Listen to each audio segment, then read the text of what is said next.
Hola, ¿qué tal? Soy Natalia Sánchez y en nombre de Genaro Lozano te doy la bienvenida a Sin Filtro. La decisión de la Corte Suprema de Estados Unidos de tumbar la histórica sentencia Roe contra Wade, que reconocía el derecho a la interrupción del embarazo, alertó a las mujeres no solo en ese país, sino en todo el mundo. Sobre todo en América Latina, donde la Marea Verde, el movimiento feminista que lucha por el reconocimiento de este derecho, ha ganado victorias importantes en los últimos años. ¿Cómo se ve Estados Unidos post-Roe? ¿Cómo va la lucha del reconocimiento del aborto como un derecho fundamental de las mujeres y otras personas con capacidad de gestar? Esta noche lo discutimos con 4 universitarias y activistas. Acompáñanos la siguiente hora, no le cambies que ya inicia la mesa de Sin Filtro.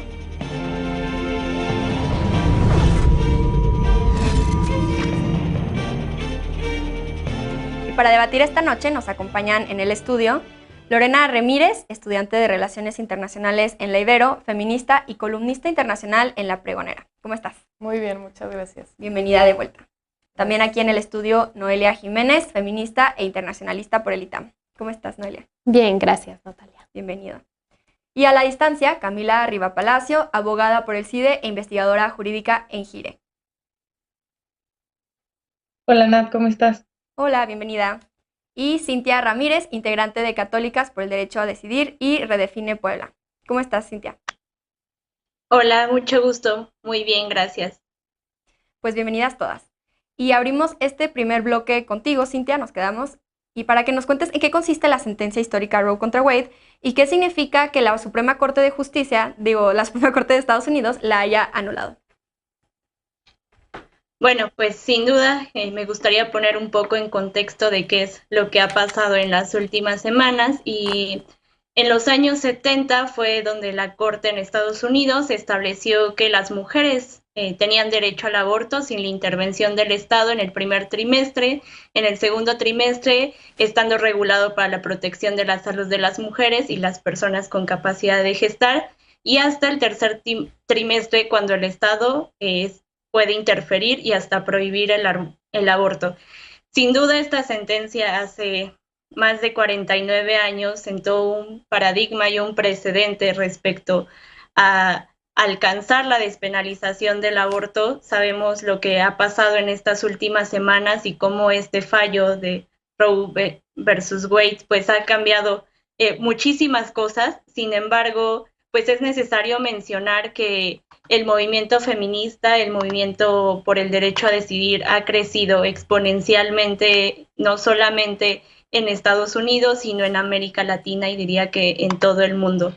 Por eso es preciso mencionar que más allá o no de los márgenes del Estado, las mujeres y las personas con capacidad de gestar siempre han abortado históricamente, ya sea dentro de los paradigmas del Estado o de las instituciones, o ya sea desde la ayuda autónoma con organizaciones colectivas o mujeres que ayudan a proveer pues este derecho.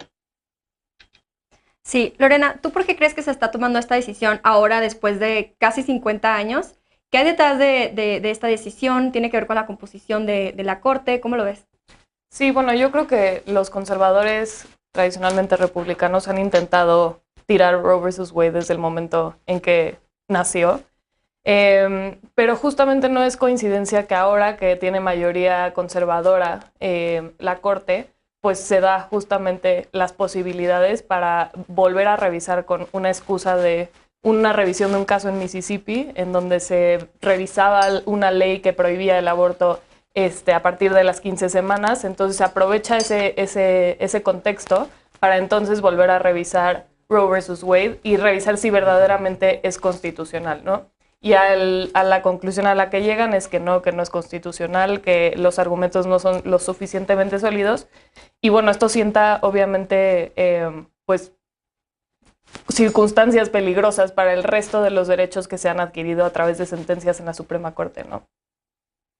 Sí, Camila, ¿tú cómo ves este punto? ¿Cómo ves el mapa que va a quedar, tal vez no ahora, pero en unos meses que se advierte que muchos estados van a prohibir el aborto o van a hacer medidas todavía más restrictivas en este sentido, quizás no prohibirlo totalmente, pero volver las condiciones para llevarse a cabo muy, muy difíciles? ¿Cómo van a ser las mujeres que estén en estos estados? ¿Crees que el estado va a poder perseguir a las mujeres que, por ejemplo, viajen a otros estados a hacerlo? ¿Esto se puede? ¿No se puede? ¿Cómo lo ves? No, lo que está pasando con esta decisión de la Corte es que fuera de inhibir la práctica del aborto, lo que está haciendo es obligar a las mujeres a practicar abortos dentro de la clandestinidad y también obligarlas a tener que trasladarse para poder ejercer este derecho, ¿no? De hecho, ya hay organizaciones en los Estados Unidos que están empezando a hacer campañas publicitarias para que las mujeres se acerquen a estas organizaciones y que tengan un acompañamiento tanto emocional, como de consejería, como económico, para que las mujeres y las personas con capacidad de gestar puedan acceder al aborto. Va a ser muy interesante lo que pase en Baja California, que recientemente se despenalizó aquí en México. Entonces vamos a ver cuántas mujeres de los Estados Unidos llegan a Baja California para acceder a los servicios de interrupción del embarazo y cuántas personas con capacidad de gestar recibimos. ¿No? A las mujeres y a las personas con capacidad de gestar se les va a penalizar por abortar en aquellos estados en donde, como bien dices, se va a empezar a restringir o a poner muchísimas barreras al aborto, pero como ya lo decía una de mis colegas, las mujeres van a seguir abortando, las personas con capacidad de gestar van a seguir abortando con o sin el acompañamiento del Estado, y pues ahora nos toca a muchísimas organizaciones seguir difundiendo información para que las mujeres puedan saber dónde pueden acceder a un aborto seguro, ¿no? Pero no se les puede criminalizar por viajar a otro estado o a otro país para acceder a este derecho. Ok, entonces no se les puede criminalizar por viajar a otro estado, hacerlo, porque en esos otros estados sí se permite. Pero te pregunto, Noelia, por ejemplo, hay varios estados que, además de que está prohibido o se va a prohibir ahí el aborto, todos los estados que están alrededor también se va a prohibir también. Entonces, para estas mujeres, el querer abortar significará hacer un viaje tal vez de días, tal vez muy costoso, y que tal vez no va a ser viable para muchas. Entonces, ¿qué otros riesgos hay aparte de la clandestinidad, de viajes largos? ¿Cómo ves tú esto? Bueno, pues primero decir que la anulación del fallo es probablemente el retroceso más importante en términos de derechos civiles que hemos visto en Estados Unidos en los últimos 50 años, que fue precisamente el tiempo que duró el fallo. Y no hay realmente ninguna herramienta legal ni del lado de los demócratas, ni tampoco del lado del activismo que vaya a poder compensar este retroceso. Entonces, primero, creo que es muy importante dejar eso muy claro porque sí vamos a ver un incremento en el índice de muertes maternas, especialmente las mujeres racializadas, las mujeres afroamericanas, las mujeres latinas son las que se van a ver más afectadas. Se espera, de hecho, organizaciones civiles esperan que el incremento en las muertes maternas en general sea del 21% y entre las mujeres racializadas que sea del 33%.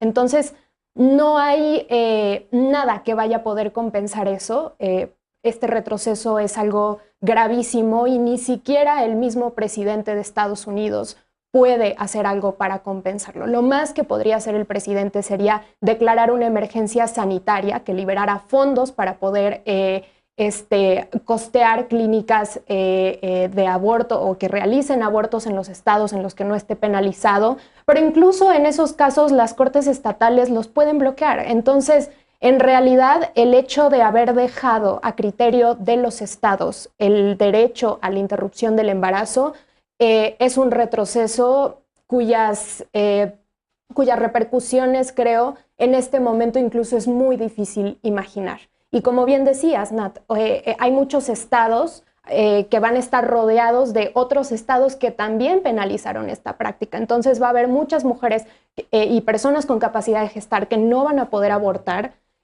o incluso embarazos de riesgo que no van a poder acceder a un aborto seguro y que muy probablemente y desgraciadamente pues vamos a ver un incremento en las muertes maternas en Estados Unidos.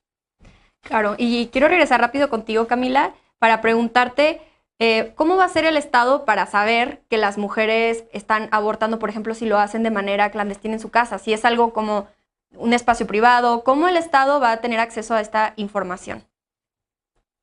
Bueno, y si crees que de hecho están en peligro de los derechos a la privacidad. Bueno, el problema es que hay estados como Mississippi, Texas, Arkansas y muchos otros que ya están listos para publicar estas leyes restrictivas desde que se hizo este retroceso al precedente de Roe v. Wade. ¿no? Desafortunadamente lo que va a hacer el Estado es utilizar su herramienta punitivista, es decir, el Código Penal, para restringir lo más posible el acceso a las mujeres, ya sea a través de píldoras abortivas o en clínicas en donde puedan acceder a servicios de salud para interrumpir legalmente el embarazo, ¿no? Entonces yo creo que la manera en la que lo va a hacer el Estado es usando esta herramienta que tiene de poder, que es la herramienta punitivista, para cada vez penar de manera más alta la interrupción del embarazo, ¿no? Uno de los problemas más graves es que incluso las mujeres que tengan abortos espontáneos o emergencias obstétricas, pues también van a ser criminalizadas, ¿no? Y pues si hay en riesgo otros derechos, recordemos que en Roe v. Wade se reconoce el derecho constitucional a abortar a través del derecho a la privacidad, y la argumentación de la Corte desafortunadamente hace que se pongan en riesgo otros derechos al establecer que el derecho al aborto no puede ser un derecho constitucional porque no se encuentra dentro del texto constitucional, ¿no? Entonces, uno de estos problemas es que hay muchos otros derechos que ha reconocido esta Corte que no se encuentran de manera literal en el texto constitucional, por ejemplo, el matrimonio igualitario, el acceso a anticonceptivos, que con este precedente que sentó la Corte, ahora da la oportunidad y la pauta para que se vuelvan a abrir a revisión estos derechos y que pues nuevamente se restrinjan. Sí. Cintia, Estados Unidos era uno de los 56 países en el mundo que, donde el aborto era legal a petición de la mujer sin tantas restricciones. Entonces quería preguntarte, justo de lo que hablabas del avance del reconocimiento de este derecho a nivel global, si crees que esto podría ser un parteaguas o solo como un caso aislado dentro de este grupo de países. Pues me centraría un poco en la marea verde y en cómo en América Latina ha crecido desde las compañeras de Argentina, y bien dicen cómo va subiendo la marea. Y creo que los análisis sí debemos de ser como muy cautelosas si es algo que se va a replicar. Si algo puedo decir desde un tema y un panorama político, es que hemos visto llegar estos grupos conservadores, y no solamente de derecha, sino la ultraderecha. Recordemos también que pues ningún derecho que tenemos nos lo han cedido, sino históricamente hemos luchado también por ellos, pero yo creo que las condiciones políticas y sociales de cada estado, de cada país en este caso, pues sí tienen muchísimo que ver. Dentro de América Latina, el movimiento feminista, el movimiento por el derecho a decidir, se ha fortalecido de muchas maneras, no solamente con las compañeras que están en los espacios públicos, las redes de acompañamiento, las organizaciones que también acompañan. En México, el cómo se ha ido despenalizando el aborto en varios estados. Entonces yo creo que esto no siento un precedente de algo que pueda llegar a pasar en muchos países, pero sí creo que debemos de estar alertas con estos cambios políticos y sociales que está habiendo en muchos países donde llega la derecha y la ultraderecha. Sí debemos ser bien cautelosas en cómo estamos defendiendo los derechos, no solamente los derechos de las mujeres y personas con capacidad de gestar. Ya lo mencionaba mi compañera, como también que implica que derechos así den un retroceso. Se supone que tenemos esta idea de progresividad de los derechos y estamos viendo, claro, un atentado contra los derechos humanos. También las narrativas conservadoras, cómo están llegando los grupos antiderechos, que nos gusta mucho mencionarlo, que no solamente tienen el poder económico, sino también el poder político. Entonces creo que ahí debemos centrar pues estas discusiones también. Sí, totalmente. Bueno, pues vamos a hacer una pausa, pero volvemos para hablar sobre el derecho a decidir en América Latina y en México. No te vayas, estamos aquí en Sin Filtro.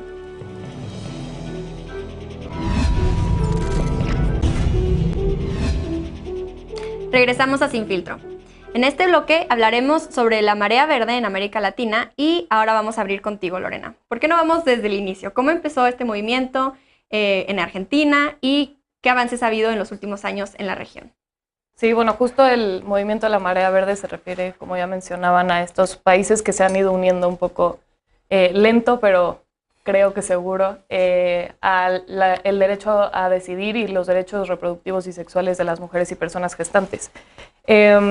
Algunos casos emblemáticos son justo México, Argentina, Colombia más recientemente, que tradicionalmente había sido un país más conservador, pero ahora estamos viendo este giro a la izquierda y creo que de ahí viene también el acceso al aborto.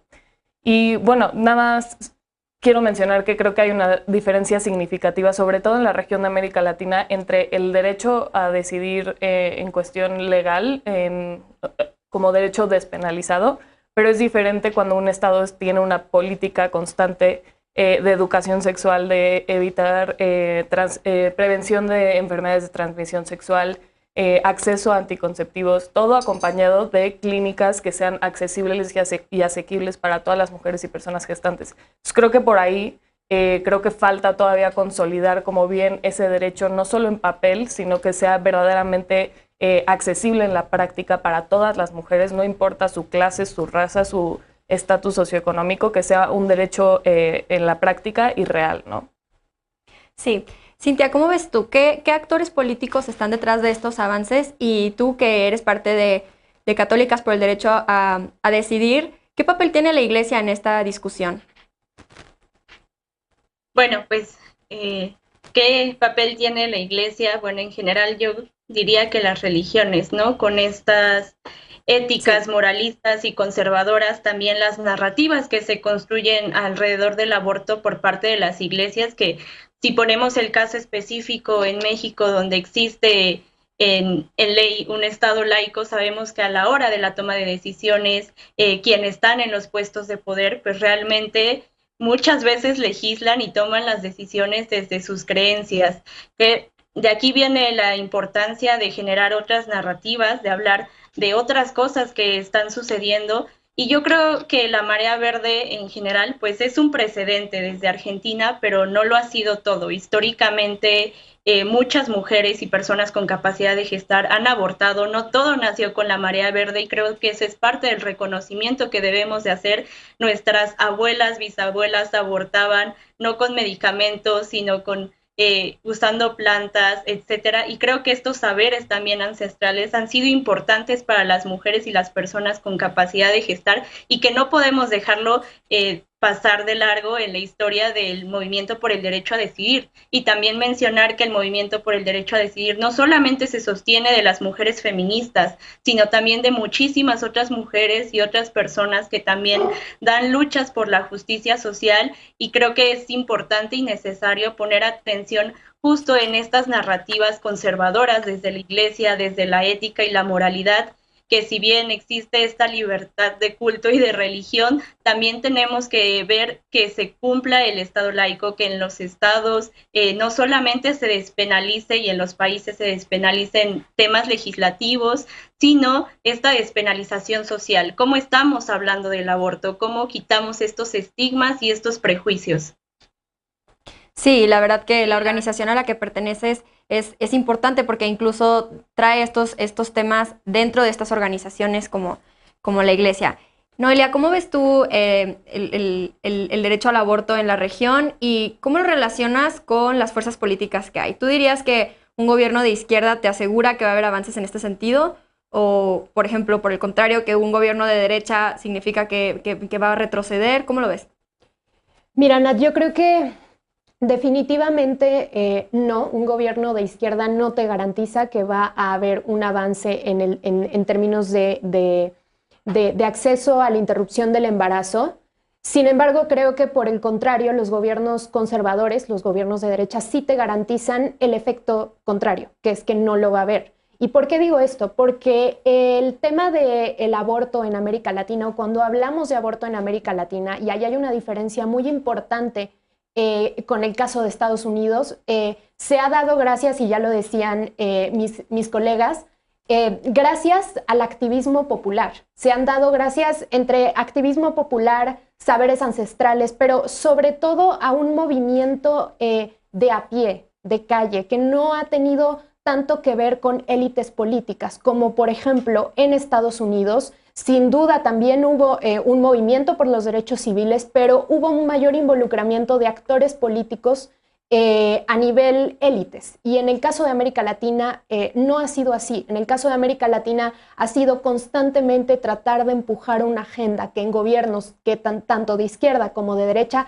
ha tenido opositores. Ahora, lo que sí creo que es muy importante también mencionar es que en gobiernos de izquierda, sobre todo en gobiernos de izquierda progresista, es más fácil probablemente que se den las condiciones para que a lo mejor puedan llegar personas activistas, progresistas, que puedan impulsar estas agendas. Pongo el ejemplo del caso de Chile y la nueva constitución que se votará en septiembre, que será el plebiscito en septiembre para votar esa nueva constitución, y que esa propuesta de constitución eleva a rango constitucional el derecho a la interrupción del embarazo.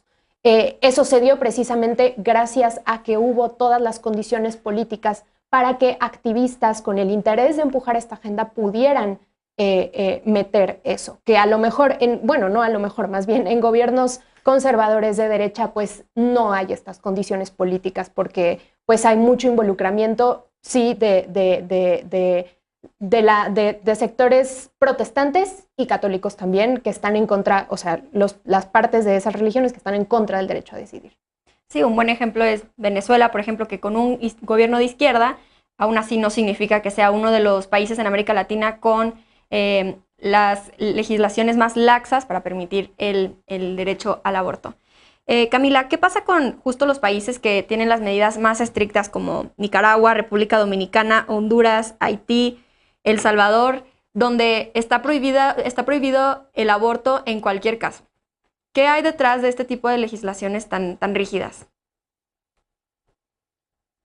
Bueno, pues detrás de estas legislaciones tan rígidas está algo que la lucha feminista lleva recalcando muchísimos años, que es justo la desigualdad en la que viven las mujeres, ¿no? Que a las mujeres y a las personas con capacidad de gestar no se les reconoce como sujetos de derechos, ¿no? Es un tema de igualdad y de no discriminación porque pues acceder a estos servicios de salud implica que las mujeres y las personas con capacidad de gestar tienen la capacidad de determinar libremente su plan de vida y que pueden decidir el número y esparcimiento de hijos que quieren tener, ¿no? El aborto está lleno de estigmas. Desafortunadamente vivimos en sociedades que han marcado estereotipos para mujeres y para hombres, y el aborto definitivamente es una afrenta a esta creencia que las mujeres, por su capacidad reproductiva y también las personas con capacidad de gestar, tienen que ser madres, ¿no? Entonces, pues ahí vemos una división muy marcada dentro de América Latina, en donde ha habido un avance muy fuerte con nuestras compañeras de Argentina, nuestras compañeras de Colombia lograron algo histórico también, pero por otro lado tenemos países sí como Nicaragua y El Salvador, que tenían antes dentro de sus códigos penales un sistema de causales en donde sí se permitía que las mujeres accedieran al aborto bajo ciertas causales, pero que a través de reformas su código penal vigente lo tiene completamente prohibido, ¿no? Tenemos casos también como Ecuador, en donde la Corte Constitucional determinó que se tenía que regular el acceso al aborto en casos de violación porque únicamente contemplaba dos causales: la salud de la madre y los casos de violación en caso que se hubiera violentado a una persona con discapacidad mental. La Corte Constitucional dijo expresamente que se tenía que regular el aborto para casos de violación, en cualquier caso de violación. Pasó por el Congreso esta ley, pero cuando llegó al presidente, el presidente la vetó diciendo que no era suficiente con que la víctima llenara un formato diciendo que era su voluntad terminar con el embarazo, sino que tenía que haber una denuncia previa, lo que constituye una nueva barrera, ¿no? Para que las mujeres puedan y las personas con capacidad de gestar puedan acceder al aborto. Entonces, cuando vemos todas estas configuraciones en América Latina, se trata de todas estas fuerzas políticas, de todos estos estigmas y estereotipos que tenemos en relación con lo que debe de ser una mujer y cuál es su papel dentro de la sociedad y de las personas con capacidad de gestar, que cada vez van impidiendo más que podamos tener este derecho a decidir, pero afortunadamente también tenemos decisiones muy importantes dentro de nuestra región que también nos demuestran que esta lucha de las mujeres y de las personas con capacidad de gestar ha tenido frutos y que no nos vamos a detener. Sí, Lorena, de hecho, desde que empezó la ola de la marea verde en Argentina, muchos observadores y observadoras han dicho que, decían y dicen que sería una ola que se expandería por toda América Latina. Y hemos visto que por un lado sí, pero también, como también ya mencionó Camila, hay algunos casos en los que se ha visto lo contrario, como por ejemplo el caso de Honduras, que de hecho lo hizo todavía más difícil, como justamente lo estaba diciendo Camila, hay todavía menos como razones por las cuales puedes acceder a este servicio y pues más barreras. Entonces, ¿cómo ves tú? Entonces, no se trata de un movimiento lineal, pero ¿cómo no bajar la guardia? ¿Cómo asegurar que no haya estos retrocesos? Sí, bueno, creo que tiene que ver mucho también justamente con el paradigma religioso de América Latina. Creo que la religión, en la mayoría de los países, la religión católica es la que predomina y dentro de las creencias estrictamente tradicionalistas, católicas, conservadoras, el aborto es un tema totalmente prohibido, ¿no? Pues creo que también tiene que ver que las personas que están ostentando el poder actualmente, si bien pueden ser de tendencias ideológicas políticas de izquierda, eso no quita que se hayan criado, bueno, normalmente son hombres heterosexuales blancos, y que se han criado en un esquema conservador, en un esquema religioso. Entonces, como ya decían mis compañeras, esto sí priva a los tomadores de decisiones de tomar decisiones más progresistas, más abiertas y sobre todo de comprender la problemática más allá de un estigma moral, ¿no? Que creo que es lo que está pasando con muchos países, que están tratando de imponer un paradigma religioso en una cuestión jurídica legal. Sí, definitivamente el factor religioso es importante. ¿Qué otros ves tú, Noelia? Bueno, pues yo creo que adicional al factor religioso también hay, y punto y aparte de la religión, también es un tema hasta cultural de cómo se ve a las mujeres y a las personas con capacidad de gestar, porque esto no solo es en América Latina, también en Estados Unidos, precisamente lo que hablábamos, el bloque anterior, ahí el factor religión jugó todo el papel importante en la decisión de la Corte Suprema. Y bueno, en el caso de América Latina, además del tema de la religión, yo veo que también no es, y por eso las activistas en América Latina han apostado por el lema de aborto seguro y gratuito, porque no solamente se trata de despenalizar el aborto, sí, sino se trata de que el Estado garantice el aborto como un servicio gratuito, porque muchas de las mujeres de la región viven en condiciones, y ya lo decían antes, ¿no? Condiciones de pobreza, condiciones de periferia, por ejemplo, que no están en las ciudades, ¿no? Hay muchas zonas rurales en la región, perdón. Entonces, en ese sentido, no solamente es la lucha por la despenalización, sino es la lucha por la garantía para todas las personas. Y creo que ese es el mayor reto que tiene la región.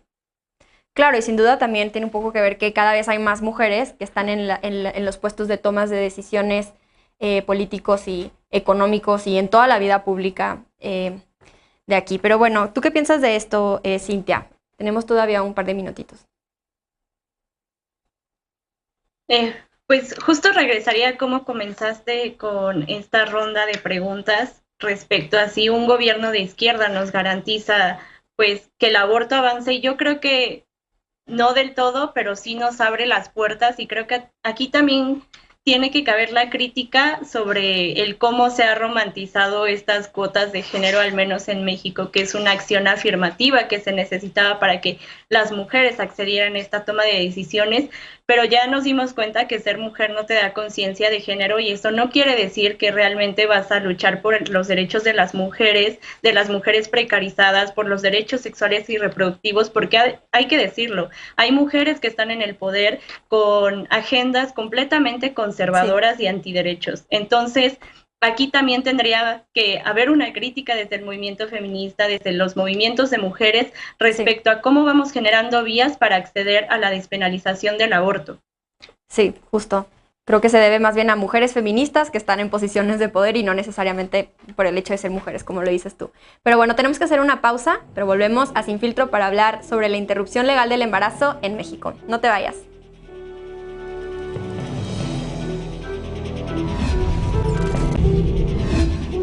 Regresamos a Sin Filtro. Estamos con Lorena Ramírez, estudiante de Relaciones Internacionales en la Ibero, feminista y columnista internacional en La Pregonera, Noelia Jiménez, feminista e internacionalista por el ITAM, y a la distancia Camila Rivapalacio, abogada por el CIDE e investigadora jurídica en GIRE, y Cintia Ramírez, integrante de Católicas por el Derecho a Decidir y Redefine Puebla. Y ahora iniciamos este tercer bloque sobre la interrupción legal del embarazo en México con Camila. El año pasado, la Suprema Corte de Justicia de la Nación dictaminó por unanimidad que penalizar el aborto es inconstitucional. ¿Qué significa esto? Bueno, pues como bien dices, Nat, el 7 de septiembre del año pasado, la Suprema Corte declaró que la penalización absoluta del aborto es inconstitucional, ¿no? Esto se decidió en el marco de un Estado laico y pues definitivamente implicó un paso hacia un país más justo, más equitativo, en el que las mujeres y las personas con capacidad de gestar ahora van a tener el poder de decidir qué es lo que quieren hacer con su reproducción, ¿no? Con su autonomía reproductiva. Muchas organizaciones hemos dicho hasta el cansancio que el prohibir el aborto, más allá de terminar con su práctica, implica que las mujeres busquen la clandestinidad y además afecta de manera muy particular a todas las mujeres y a las personas con capacidad de gestar que se encuentran en una situación muy particular de vulnerabilidad, ¿no? Los efectos de esta sentencia es como se decidió por una mayoría de 8 votos. Este fallo es obligatorio para todos y todas las y los jueces de México, tanto locales como federales, ¿no? Entonces esto quiere decir que cada que les llegue un nuevo caso, las y los jueces van a tener que tomar en cuenta la inconstitucionalidad de estas normas que prohíben de manera absoluta el aborto.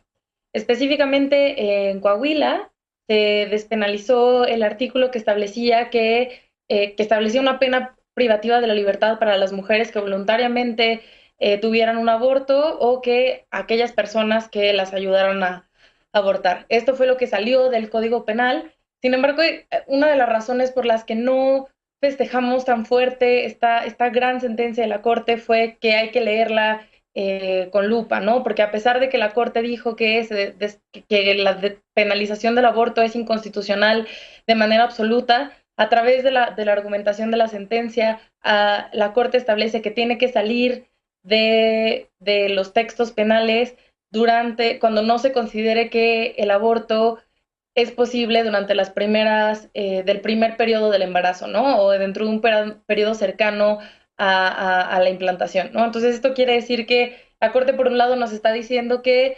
es inconstitucional la penalización total del aborto, pero por otro lado nos está diciendo, pues no lo vamos a despenalizar al 100%, sino que particularmente estamos hablando de una despenalización dentro de las primeras semanas del embarazo y pues queda un poco la duda en el aire qué significa dentro de un periodo cercano a la implantación o qué significa este primer periodo del embarazo. Sí, que además Coahuila ni siquiera ha cambiado todavía el Código Penal que justamente se declaró inconstitucional. Noelia, ya estábamos hablando de la consigna aborto legal, seguro, gratuito.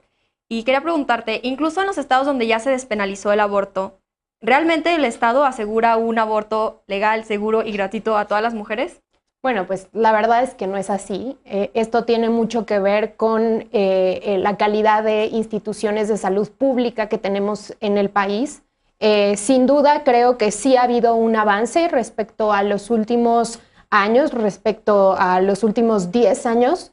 Sí ha habido un avance en el acceso a la interrupción legal del embarazo, pero la realidad es que todavía es muy deficiente. La realidad es que todavía la mayoría de las mujeres y las personas con capacidad de gestar en México no tienen acceso a este derecho. Probablemente podríamos hablar de un mayor acceso a este derecho en la Ciudad de México, pero bueno, pues estamos hablando de un país de más de 120 millones de personas. Definitivamente todavía es algo muy insuficiente que no alcanza de ninguna manera a cubrir la demanda. Y bueno, pues las cifras lo dicen, el caso de las muertes maternas en el país todavía es un problema de salud pública y pues está completamente relacionado con el tema del aborto, que además a mí me gustaría llevarlo más allá, Nat. No solamente es el tema del aborto, cuando también hablamos de derechos sexuales y reproductivos y de justicia social en términos de derechos sexuales y reproductivos, también estamos hablando, y que en México es un tema muy importante, el tema de las esterilizaciones forzadas. Hasta hace poco en nuestro país el tema de las esterilizaciones forzadas no era considerado un delito, me parece que 2009. Hasta esa fecha se tipificó, ¿no? Tal cual. En ese sentido, pues también no solamente se trata del aborto, sino se trata, y ya lo decía también Lorena en el bloque anterior, de toda una infraestructura de educación sexual, de acceso a anticonceptivos, de no esterilización forzada y bueno, también de acceso a la interrupción del embarazo. Sí, vamos contigo, Cintia, para que nos platiques qué tan restrictiva o abierta es la legislación con respecto al aborto allá en Puebla.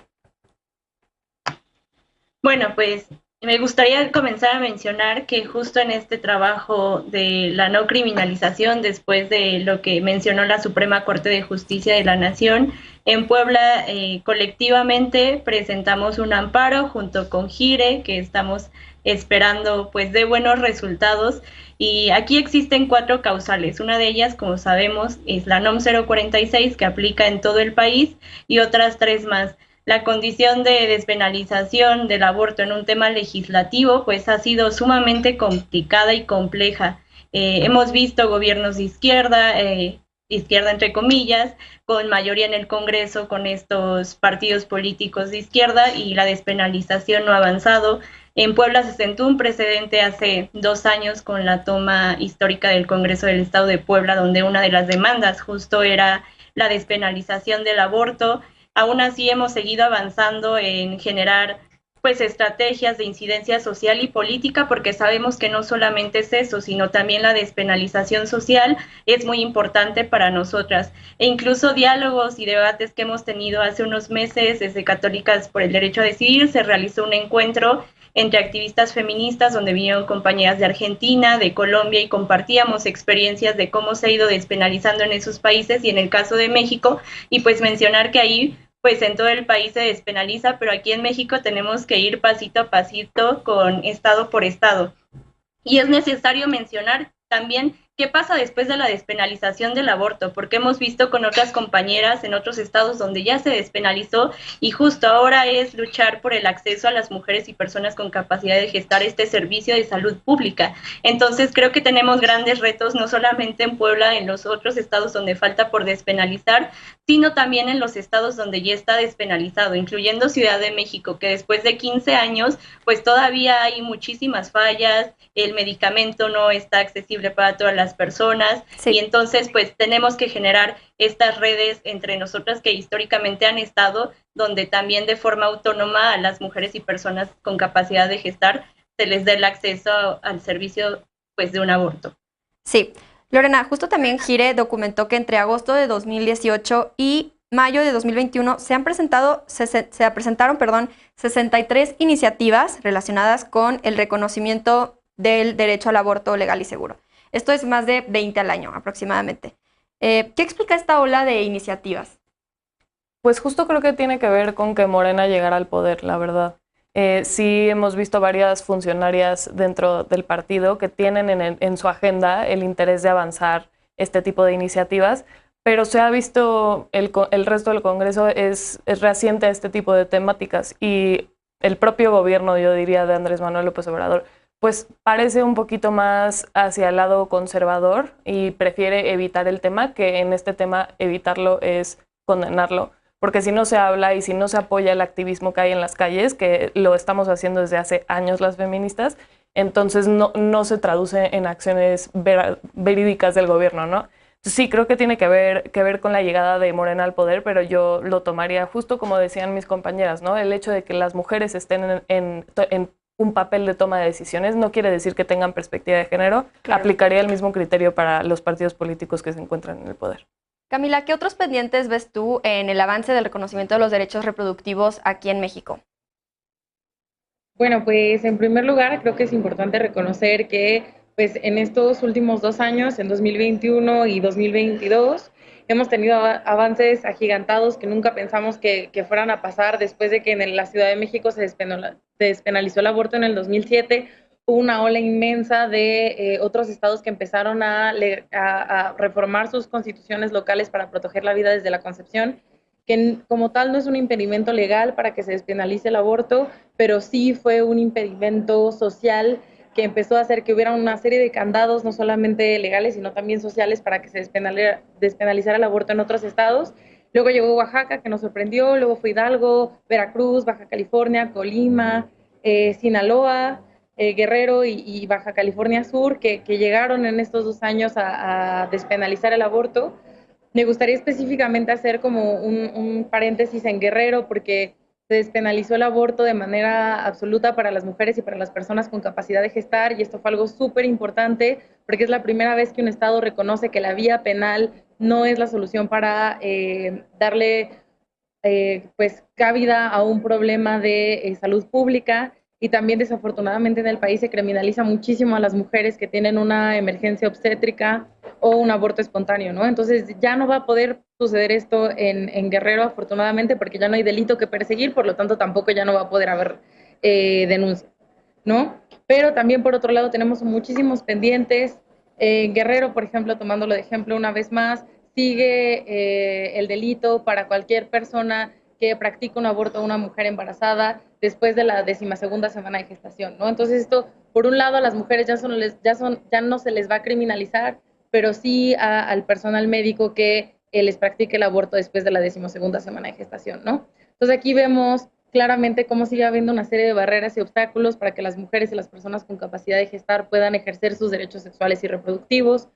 También otra barrera muy importante que estamos viendo es como esta serie de iniciativas que se están presentando en los congresos, desafortunadamente se están tirando y no están teniendo el impulso que nos gustaría. Y pues dentro del mapa también es muy importante.